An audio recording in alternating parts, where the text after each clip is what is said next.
आदिती अभ्यास झाला? हो आई, झालाच आहे. फक्त 2च मिनिटं थांब.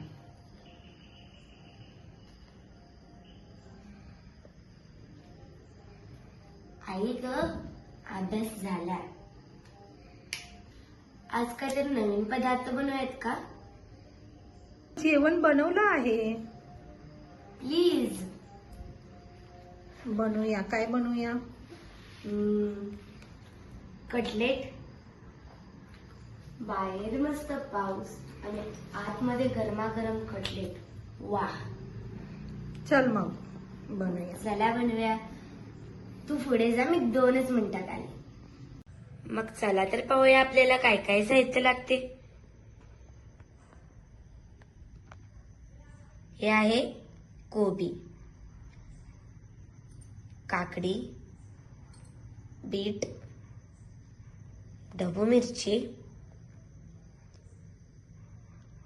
आलं, लसणाच्या 4 कळ्या आणि 5 मिरच्या. हे बॉईल केलेले बटाटे स्मॅश करून घ्यायचे. बीट अशा प्रकारे चिरून घ्यायचे. त्यानंतर 5 मिरच्या, आलं, 4 कळी लसूण. हे पहा, अशा प्रकारे बारीक करून घेतलेला आहे आम्ही फूड प्रोसेसर मध्ये. तुम्ही आलं लसूण मिरचीची पेस्ट सुद्धा करू शकता. भिजवलेले वाटाणे मी मोजून एवढा 1 कप घेतलेला आहे. त्यानंतर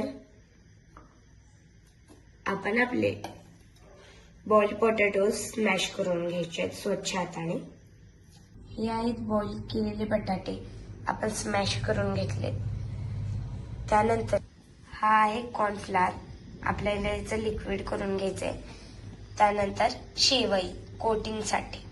सर्वप्रथम आपण आपलं तेल कढवून घ्यायचं आहे. त्यानंतर आपण आपले वटाणे तेलात परतून घ्यायचे. नंतर भाज्या परतून घ्यायच्या. सर्वप्रथम वटाणे परतून घेऊयात.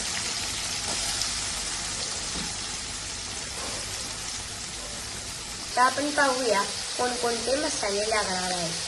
सर्वप्रथम हळद, त्यानंतर लाल तिखट, मिरची पावडर आणि गरम मसाला. परतून झालेला आहे. त्यामध्ये थोडीशी हिंग आणि चवीनुसार मीठ. आता आपला मसाला परतून झालेला आहे. त्यामध्ये आपण आपल्या फूड प्रोसेसर मध्ये मिक्स केलेल्या भाज्या घालूया.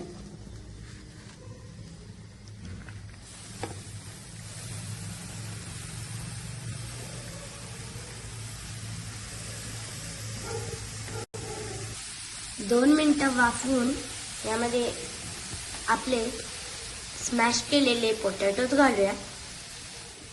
आणि पोटॅटोज घातल्यानंतर आपली कटलेटची भाजी रेडी होईल. जोपर्यंत आपला मसाला परतून होईल तोपर्यंत मी कॉर्नफ्लॉरचं लिक्विड रेडी करून घेते आणि तुम्हाला एक कोड सुद्धा विचारते. आता मी तुम्हाला कोड विचारते. लाल घोडा पिवळा स्वार, त्याला सोडून दुसरीकडे पळा. या प्रश्नाचं उत्तर मला जो सर्वप्रथम कमेंट करेल त्याच्या मी कमेंटचं नक्कीच रिप्लाय करेन. पहा, बघता बघता भाजी रेडी झाली. आता आपली भाजी थंड झालेली आहे. त्यामध्ये आपण बॉईल करून स्मॅश केलेले पोटॅटोज घालूयात. यामध्ये आता आपण थोडीशी कोरिएंडर म्हणजेच कोथिंबीर घालूयात. आता आपली कटलेटची भाजी रेडी झालेली आहे. त्यामध्ये आपण धने जिरे पूड घालून त्याला मिक्स करून घेऊयात. अशा प्रकारे शेप्स करून घ्यायचे. एकदम आपण 2-3 कटलेट करून घेऊयात. त्यानंतर आपण कॉर्नफ्लॉरच्या लिक्विडमध्ये डिप करून घ्यायचे. डिप केल्या शेवईची कोटिंग करून घ्यायची. तुम्ही पाहू शकता अशा प्रकारे कोटिंग करायचे. शेवई थोडी थोडी घ्यायची आणि पसरट ताटामध्ये घ्यायची.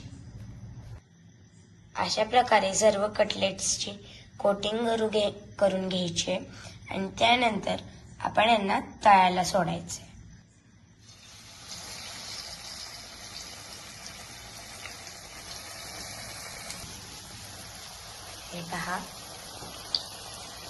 हे पहा गाईज, किती छान कटलेट झालेला आहे.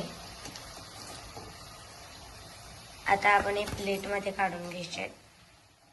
किती मस्त झालेत ना आपले कटलेट्स. मी खाऊन पाहते कसं झालेलं आहे.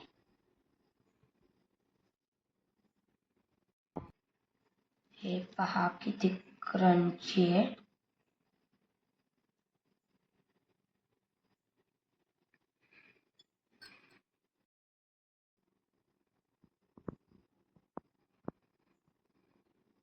वाव, खूपच छान झालं आहे गाईज. तुम्ही पण ट्राय करा आणि मी तुमच्या कमेंटची नक्कीच वाट पाहीन. मला कमेंटमध्ये नक्कीच सांगा कसं झालं. कमेंट करून माझ्या कोड्याचं उत्तर नक्कीच सांगा. बाय.